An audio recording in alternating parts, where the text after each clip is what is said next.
Welcome to the PR Maven Podcast, a podcast all about growing your network and building your brand through traditional and digital networking techniques. I'm Nancy Marshall, the PR Maven and CEO of Marshall Communications. I've been strengthening brands through PR for over 35 years, and now I'm celebrating the success of executives, influencers, business owners, and entrepreneurs from all around the world, all of whom have cultivated their brands and broadened their networks through traditional and digital networking methods. Each week, I interview one of these interesting and influential individuals and provide an opportunity for you, the PR Maven Nation, to gain insights from their strategies and stories. So stay tuned for this week's episode, and thanks for listening.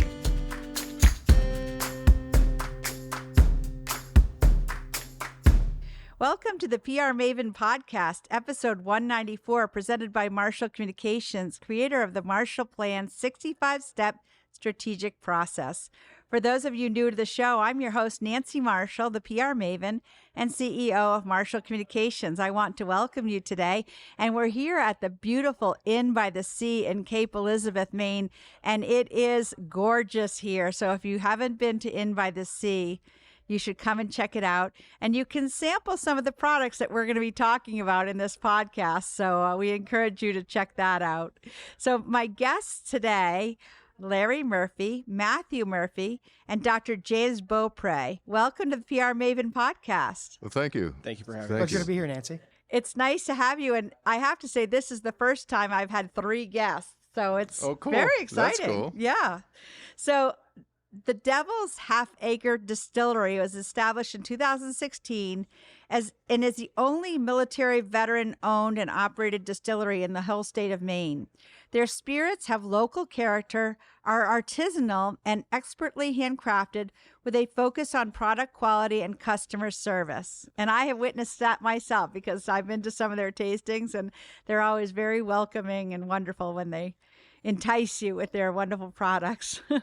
So Devil's Half-Acre relies entirely on the collaboration and contributions of more than any one person, and that's probably why I have 3 guests for the first time. Their success thus far is the result of founders, family, and friends who have put their time, money, and or sweat into this project. And I think for the 3 of you, it's been all of that. And it could not have been done without them. So we're going to start with Matthew.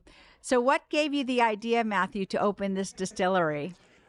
When I was graduating from the University of Maine, I had aspirations of doing something that had a legacy behind it, something that that I could share with others, especially family and friends, and grow. And so business was the obvious answer to that, entrepreneurship. When I looked at the industries that I was most interested in, our family has a history a long time ago in distillation, a very long time ago. And the process of it is very, very intriguing to me. It's a mixture of sales, of business, of chemistry, of hard work and determination and refinement. And so we started to come up with this idea of making a product, making a spirit. And it just kind of blossomed into what we are at today. Well, I think your timing was probably very good that you got the foundation of the business going in 2016 so that by the time everybody was drinking heavily during COVID, you were ready to rock and roll. Yes. So, Larry, what is the origin story of this fascinating business? So when we thought about opening the distillery, I immediately wanted to tie the name back to local history. I just thought it would be a cool idea if we could do that, because a lot of breweries and distilleries have a great name, but there's nothing really behind that name. So I started researching Herman, Maine. Couldn't really find anything, and I ended up researching Bangor and came across a Wikipedia page, and they were talking about Bangor's history back in the 1800s, and Bangor being the world's leading exporter of timber, and they had 142 saloons and bordellos, And many of those saloons were located in a section of downtown known as the Devil's Half Acre. And that name just jumped off the page and said, there it is. That's the name of the distillery. And then immediately I'm thinking, oh, somebody's already taken that name by now. And lo and behold, no one had. So we registered the name. That is awesome. But I heard you say something about a bordello. Was that in the Devil's Half Acre? Yeah, well, near the Acre was a famous. Well, there were several bordellos in that area during the time, but one of the most notable was a bordello by the name of the Sky Blue House of Pleasure, which was owned by Fan Jones, which is the Jones on our label, and she painted the chimney of her establishment sky blue so that lumberjacks and sailors could immediately locate it when they came into town. Well, I think that's a really great origin story. I love it. And, this is a podcast about PR and branding, and you have such a strong story that I think that really creates such a great and memorable brand. Because one thing about branding is, when people are enjoying one of your wonderful drinks, they want to be able to share the story. And you do have such a great And that's story one of to the share. big aspects that we've really been driving is brand recognition and brand identification. Right down to the color schemes that we use, the font type. I mean, everything encompasses the story, the backstory of Jigger and Jones. Nothing really strays away from that story. The cocktails that James creates, the very essence of those cocktails talks about the juxtaposition between Albert Jigger Johnson and Fan Jones, and that earthy, kind of ruggedness and that feminine power type character, and I'm sure James will talk about that more in depth, but it all goes back to that brand. So I really didn't tell you about Jigger. No, Johnson. we got to get to that. Yeah. So his name was Albert Jigger Johnson. And he was born in Freiburg, Maine, back in the 1800s, and spent most of his life as a lumberjack in the White Mountains. And he would travel over to Bangor during his time off, and we figured, well, if he's going to Bangor, he's going to the Devil's Half Acre, right? And legend says that he used to catch bobcats barehanded. I mean, this guy was rough and tough, right? I love that image. And when he retired from lumberjacking, he became a fire tower warden on Bald Mountain. And the state fired him from that position when they discovered that he was operating a still. Which is kind of cool because it all kind of ties this whole story together. That's right. Even a little bit more. But and then Matt called me one day and said, "Hey, I've got a name for the gin," and I said, "What's that?" And he goes, "Jigger and Jones." I said, "That's just wraps this whole package up nice and tightly." Yeah. Yes, so you told us about Albert Jigger Johnson, but then the Jones Is Fan Jones. Fan Jones, who owned Owned the the bordello. bordello. Okay, Yeah. all right, that makes sense. Yeah.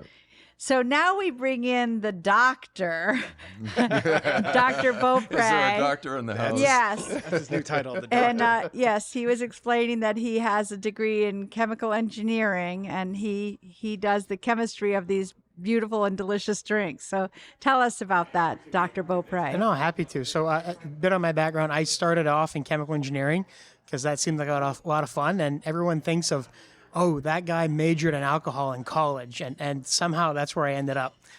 Through my graduate studies, I got involved in consulting in the spirits world, loved it, and had a stack of knowledge, and Matt and I crossed paths through a mutual acquaintance, my wife teaching in French class. And he was talking about opening up a distillery, and she said, talk to my husband. So we started chatting back and forth about what we could do. And pandemic kicks off. Matt calls me and says, I bought a still. Do you still want to do this? And I said, sure, let's do it. So we did a bit of work to try to figure out what liquid would make the most sense. We knew we wanted to do a gin. We knew that's a spirit that is very polarizing to people, but we knew we could do it differently. For anybody out there that's familiar with gin, you immediately think of that pine note, right? That really sharp, crisp Christmas tree flavor that hits in gin.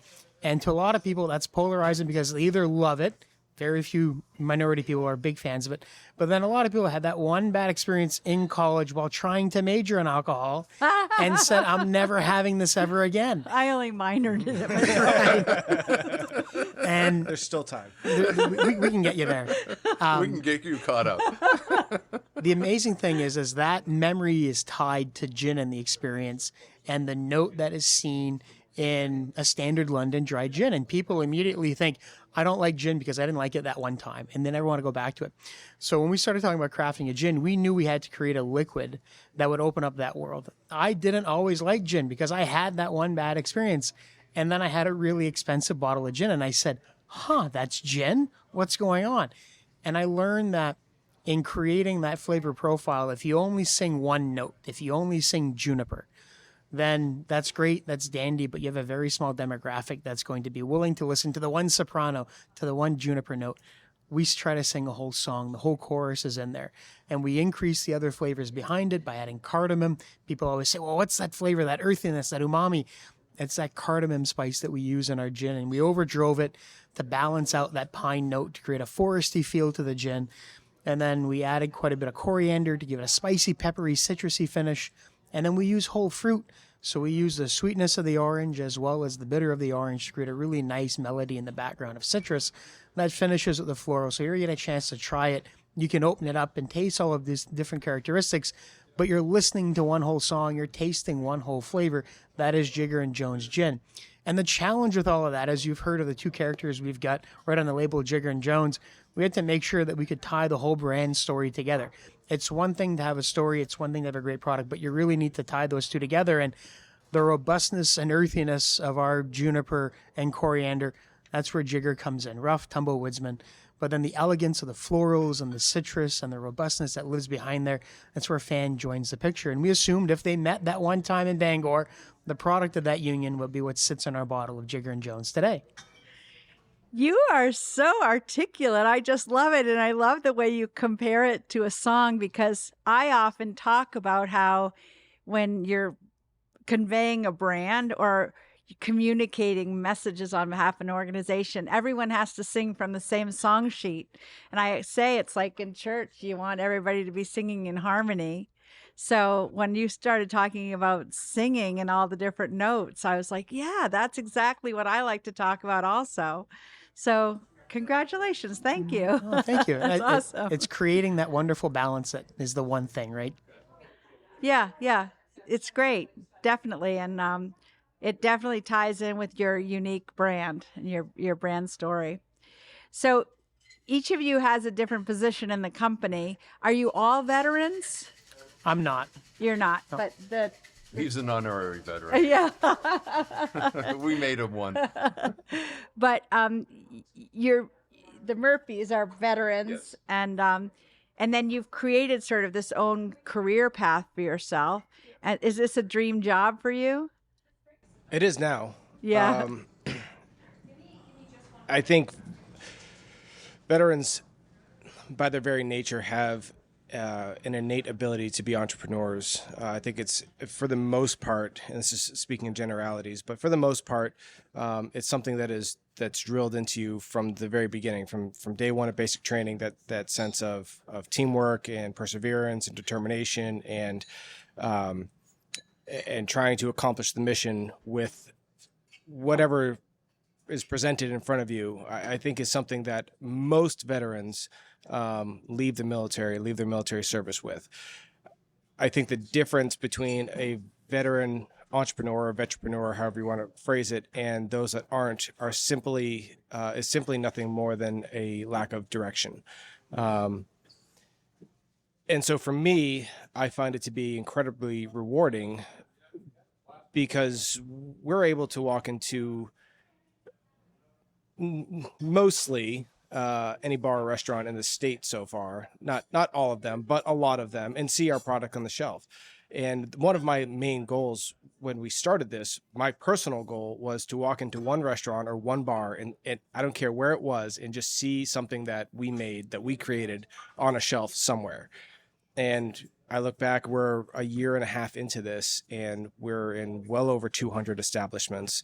And I don't even know how many other restaurants. I have, I tried to figure that out, but the interesting thing is that I will call a business and introduce ourselves, and we have your gin on the bar, or we have it on the store shelf. We've been selling it for a while now, so it's I don't know, is organic growth the proper term? I don't know, because we really don't advertise. It's just word of mouth and we're coming across these businesses that are selling our product, and like Matthew said, being able to walk into a bar and seeing our bottle on the bar. When we first started out, I was like, hey guys, if we sell a bottle or two and get through the winter and get into the summer, I'll be happy, right? And we made our first delivery. May I? Yeah, absolutely. Yeah, we made our first delivery to Pine State in December of 2020. I think it was like the 9th, and they sold out in a week and a half. And we had lined up 60 stores to sell our gin. And then COVID, we're in the midst of COVID, and we needed to get more supplies, and it took several weeks to get those. We made our second delivery around January 11th, and they sold out within less than a week. It was 3 days. 3 days? 3 days we dropped off and they ran out.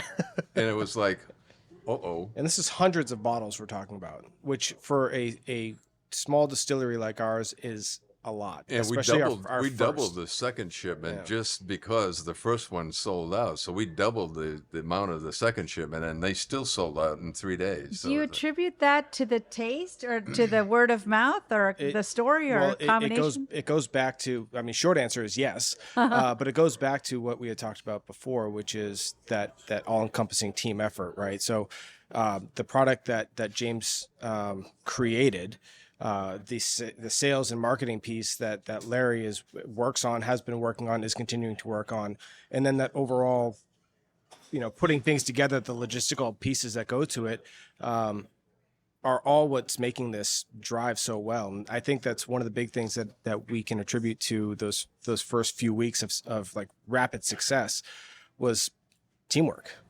I was just pure and simple teamwork. We came out of the gate with lots of really good awareness, right? We had a good story. We'd done a lot of work on a good product.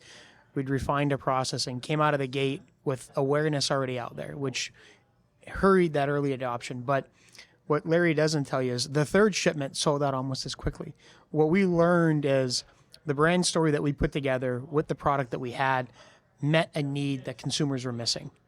Right? People weren't aware that they could like gin. People weren't aware that there was a history that could define what's in the glass in front of them.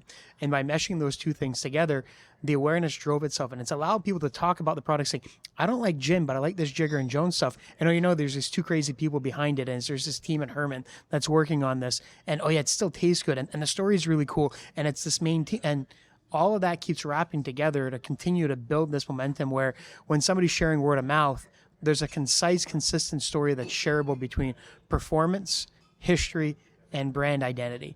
That's being able to tie it in and make it really easy for people to share the wonderful experience that they're having in one of our glasses. One of the common things that we're hearing from a lot of people is, oh, wow, I've rediscovered gin, and it's true. We'll go to a tasting and people will come in and say, oh, I don't like gin. Well, come on over here, and, give it a try. And it's like, wow, this is gin, and it's like an epiphany, for these people, right? And so we've really used that rediscovered gin as a kind of a driving point when we introduce our gin. Right. Yeah. Are you selling a lot here at Inn by the Sea in Cape Elizabeth, Maine? We're there. They have our bottles. We looked at the bottle and it was almost empty. Yeah. So and it's in the well, which is that means it's a go-to gin. Wow. So it's not on the shelf behind the glass door. So it's the go-to gin, that says everything right there. Well, people are probably hearing a lot of glasses and ice in the background right now. And Ryan, who's our audio engineer, he's having a cocktail probably to quell his nerves because of all the background sounds. But I hope it's gin. Yeah. I hope it's Jigger and Jones. Yes, it is. There you go. But looking over my shoulder at the unbelievable view here, I would say this is just an incredible place to enjoy a cocktail from Jigger and Jones. So, Anyway, well, we're going to take a short break. We'll have more from Larry, Matthew, and James in just a moment. But first, I want to remind you about how you can get free access to my latest book entitled Grow Your Audience, Grow Your Brand. And I think you guys might be getting a copy in the mail if you haven't already. It's a great book, by the way, and I have a copy, and I've read it, yes.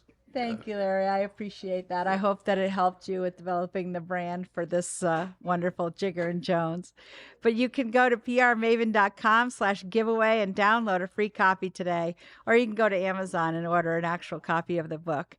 But we'll be right back after we hear from Mike Duguay from Thomas College. After reading PR Works, I really started to think about how marketing actually works. And I know that sounds a little bit ridiculous, but what I realized is that each platform nowadays that we use out there in digital media and social media has its own nuance and also quirks to it. And understanding how they're used is exceedingly important. Because when you have a hammer in your hand, everything looks like a nail. And you can't approach it that way in marketing. And that's where I think Nancy's brilliance really shined in PR Works. I think Grow Your Audience, Grow Your Brand is really sort of the manifesto of understanding that there's many different levels to marketing. It's on your personal side of your brand, how actually you express yourself through business, but also what people hear you saying and what they see out there in the public eye as well. So I think what's really important there, that's really the blueprint of how you go about using these new social media platforms, but also to express who you are as a human being. Because people want to see you authentically and genuinely working with not only what you do, but also with the customers. And Nancy, on a personal level, I think that's who she is. She embodies that approach. Welcome back to the PR Maven podcast. Today we're talking with Larry, Matthew, and James from Devil's Half Acre Distillery about Jigger and Jones gin. So I think this would be a question for you, Larry. Where are your sales coming from? Where are we coming from? Where are your sales coming from? Oh, where are sales coming from? Agency liquor stores, bars, restaurants. Maine? Throughout, yeah. Right now we're just in Maine. Okay. And that has been our primary focus, was to develop as much market share in Maine as we possibly could, get our roots established, get the momentum going, get ourselves, accustomed to, the sales process, to presenting Jigger and Jones, and then move, when the time was right, jump the border, either into New Hampshire, Massachusetts, or Vermont. So. Okay. And how has PR helped you grow your brand? PR for us has really been picking up the phone and calling people and saying, hey, we're a military veteran-owned distillery. We've got a great product. We think it's a great product, and so this is how I lined up the 60 stores. I actually went to a competitor of ours and printed out their customer list. And I picked up the phone and I just started calling their customers. Devil, you! I just started calling their customers, right? I won't name the distillery, but I started calling the customers and I said, "Hi, this is Larry Murphy. I'm one of the co-founders of the Devil's Half Acre. We're military veteran owned. We're just starting out. Wondering if there might be a possibility for us to get a little bit of your shelf space. Well, I'll take a bottle. I'll take 2 bottles. Great." So we lined up 60 stores, and that's how we started out, and that's how I continue. Now we're doing it by just hitting the pavement, going out to bars and restaurants, knocking on the door, bringing a bottle with us and having them try it. And I've yet to have anybody turn us away and say, "Oh, this is not good." I've actually had bartenders say, "We're going to replace that with your Jigger and Jones," and they've even replaced our gin on a cocktail menu with another gin. I mean, it's just been pounding the pavement, calling on the phone, Facebook page, Instagram. It sure helps to have a great product. One of the interesting things, Nancy, is when you're in food and bev, you need an awareness aspect. You need a story that works, but then it's the performance in somebody's tongue. And it's an immediate yes or no kind of situation that needs to get to it. So by phoning people in, we're making them aware, we're getting in there. by using our Facebook, our Instagram, our website, we're creating awareness that gets in there. We've done a few radio spots. We get some awareness. But where we hit it out of the park, as Larry noted, is we walk into a bar and we say, we want you to try this compared to what you have. And that performance aspect, when we're seeing the sell through into a bar that says, this is amazing, I'm going to replace what I'm using with now, much as here, it's sitting in a well at the Inn by the Sea, right?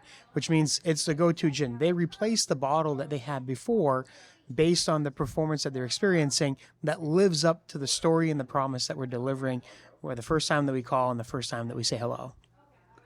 Well, that speaks volumes for the taste profile. So congratulations on that.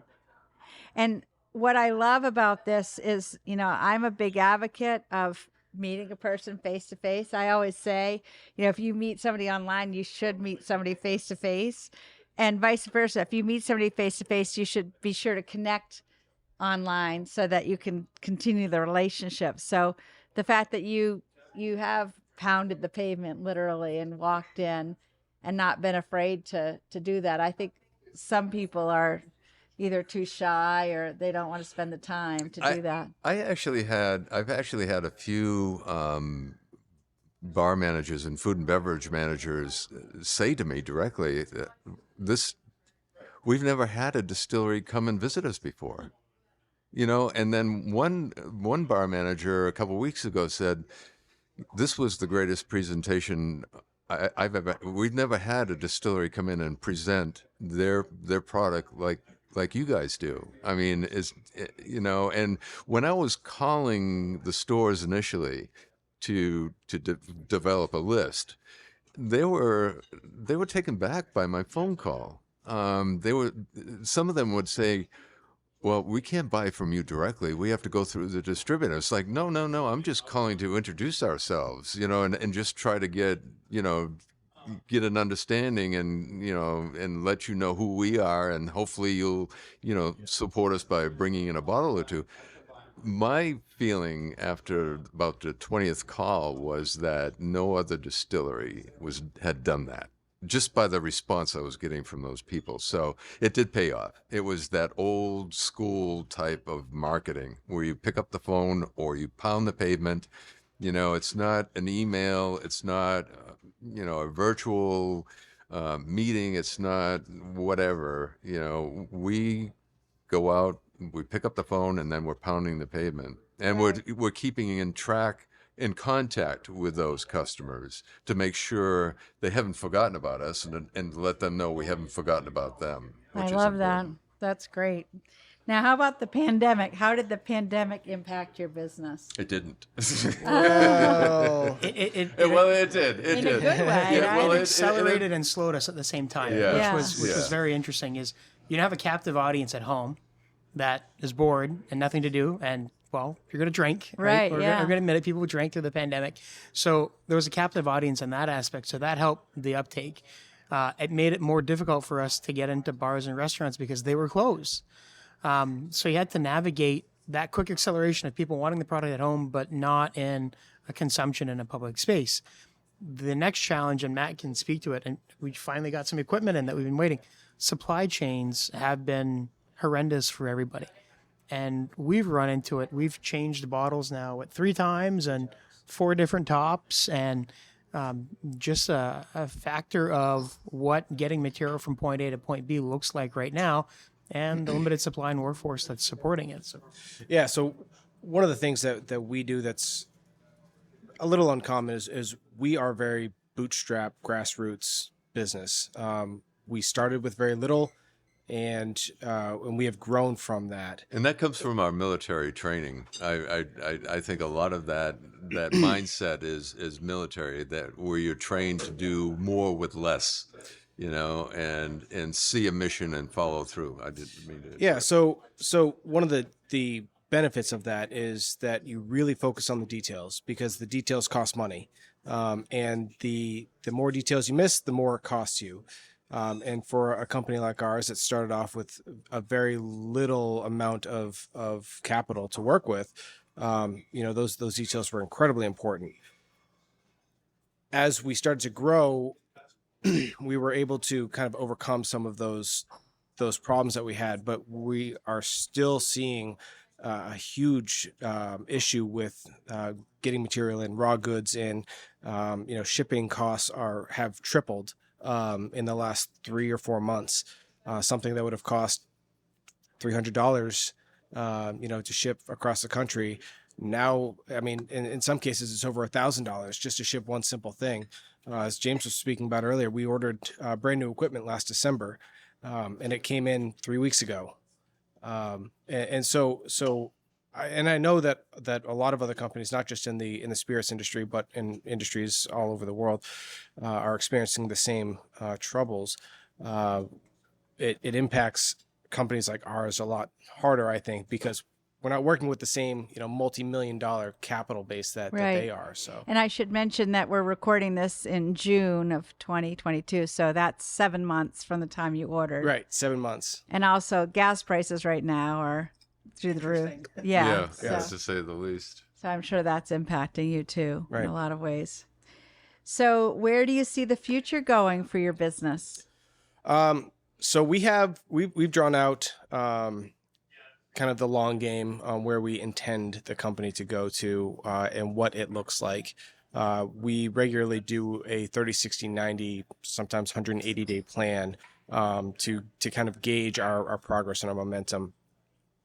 As far as the kind of the overall goal of the company, there's really a couple big points that we have. One is that, like we keep going back to because it's such an important point, we want to create a company that is family oriented, that is oriented around a team effort. So having a company and a facility that can do that, and I really try to hammer that facility part home, is a big part for us. The other is that we want to be, and we are intending to be, and we will be on an international platform with our product. There's been a lot of other spirits that have gone out over the years, some of them from Maine, in other spirits categories that have really taken their specific category by storm and done very, very well with it. And now they're household names. We intend to do the same thing with Jigger and Jones. The performance is there, the quality is there. We see it constantly. It's the same thing, and it's almost repetitive at this point. Where it's, I don't like gin. Oh, try this. Oh, that's gin, and it's the same story over and over again. It's Groundhog Day. It really is, but it's a great thing to experience because it just reinforces the fact that the product is something special and that it works really well. And so really all we are continuing to do is, like James spoke about, is getting it, in front of people and having them try it, and the rest kind of just shakes itself out from there. And if we can do that enough over however many years that this goes on for, eventually we will have it in every state, which we intend to do, and we'll be moving into other states here very shortly, and then into other countries. And we intend to put some of the European gins back on their heels a little bit and show them that American gin is coming for them. And Ryan Reynolds, we're coming for aviation. Yeah, Just an FYI. we're coming for you. We're coming for you. We're getting requests from all over the country. When are you guys going to be in Kansas? When are you going to be in Florida? When are you going to be in Colorado? Vegas. When are you going to be in California? When are you going to be in Vermont? I mean, and these are coming to us unsolicited. And we're not sure how they're hearing about us, but word of mouth obviously is traveling the country. And We're fortunate in Maine that a lot of people visit Maine, right? There's a lot of throughput in the state where people say millions of visitors come to Maine. That's great. And when we're able to position our product, such as the Inn by the Sea, where you have tourist visitation, and it's in the bar, and somebody says, that's an amazing cocktail, what's in it? The name sticks because that bartender's got a story, has a product, has a drink that they've made with it that ties, and that holds on to people. And they get home, they're like, well, I can't find it. And just because we're only in Maine, we're still getting quite a bit of national, international attention simply because of the traffic that you see of people coming through, again, facilities just like this here at Inn by the Sea that want to visit our wonderful state and happen to have a fantastic gin mother here. So you said something that international that I think is worth mentioning. In January of 2021, we decided we were going to enter the San Francisco World Spirits Competition. And we sent a couple bottles out. Now, they had 3,820 entries from around the world, Japan, everywhere. And it was different categories: whiskey, bourbons, rums, gins, vodkas, tequilas, anything liquor. That was a 20% increase from the previous year for entries. We came out of there with a bronze medal. And we, Congratulations. right? It was like less than a no month. support, a piece of paper, a story, and a couple of bottles. Yeah. And Wow. then we entered the Bartenders Spirits Awards Competition in about a month and a half after that, and we came out of there with a silver medal. So right out of the gate, we have international and national recognition in the industry based on those medals. So, I mentioned that because Yeah. you said international. Well, you have so much to be proud of. And it's a point of pride for our state of Maine also, I believe. So congratulations. And this Thank has been you. a really great conversation. Thank you to Larry, Matthew, and James, Well, Dr. thank you James for having Beaupre. us. Thank you for having us. And I also want to thank particularly Ronnie Q from Inn by the Sea for setting us up here in the lovely lounge area. And if you haven't been here, I would encourage you to come, and you could have, Larry, you just need to tell what a boarding pass is. Okay, so Let James. no, James, James is the doctor. yeah, James the doctor. Well, and we've got a story behind it, right? So as we noted, once people try our gin, they're really interested. This is what gin can taste like. It's better than I thought it'd be. I didn't know I would like it. Well, we have to let people rediscover what gin is into the category. And what better way to do that than with a boarding pass to get you on a journey to rediscover? And our boarding pass cocktail, as named, is 2 parts San Pellegrino Limonata, or any sparkling dry lemonade that you want to snag out there, and then 1 part of our Jigger and Jones American gin. You can go heavier on the gin if you want it to work faster. You can go heavier on the lemonade if you want to refresh for a little bit longer. But somewhere's in there, you're guaranteed to rediscover gin on a brand new path of discovery. I think that may just become my new favorite summer drink. So thank you for the suggestion. So, I want to thank everybody in PR Maven Nation for joining us today, as well as my wonderful guests from Devil's Half Acre Distillery. And if you have any questions or suggestions, please email me at nancy@prmaven.com. And thanks for joining us for episode number 194 of the PR Maven podcast. And we'll see you next time.